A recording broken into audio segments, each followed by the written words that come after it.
கோவை காந்திபுரம் மத்திய பேருந்து நிலையத்தில் ஏராளமான பொதுமக்கள் மாநகர் மற்றும் புறநகர் பகுதிகளுக்கு செல்வதற்காக வருவது வழக்கம். இந்த நிலையில் இன்றும் வழக்கம் போல காந்திபுரம் மத்திய பேருந்து நிலையம் செயல்பட்டு வந்தது. இந்த நிலையில் இன்று காலை அங்கு வந்த பயணிகளில் ஒருவர் திடீரென சிலை போல் நிற்பது, ரோபோ போல் அசைவுகளை செய்வது என்று தொடர்ந்து ஈடுபட்டு வந்தார். அங்கு பயணிப்பதற்காக வந்த பொதுமக்கள் அந்த நபரை பார்த்து ஆச்சரியமடைந்தனர். அவர் மதுபோதையில் இவ்வாறு செய்கிறாரா, அல்லது மனநிலை பாதிக்கப்பட்டுள்ளாரா, அல்லது வெளிநாடுகளெல்லாம் இதே போல சிலை போல் நிற்பது அல்லது ரோபோ போல அசைவுகளை செய்து பொதுமக்களை மகிழ்விப்பது போன்ற செயல்களில் ஈடுபடும் நபர்களைப் போல இவரும் தற்போது இதே போன்ற செயலை செய்கிறாரா என்று அனைவரையும் ஆச்சரியப்பட வைத்துள்ளது.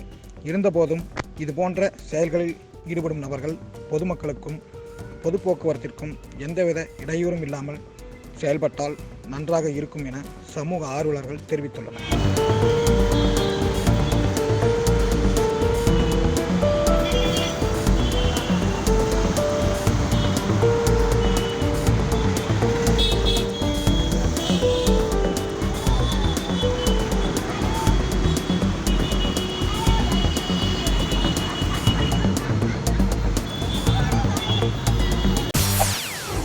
செய்திகளை உடனுக்குடன் தெரிந்து கொள்ள உடனே சப்ஸ்கிரைப் பண்ணுங்க.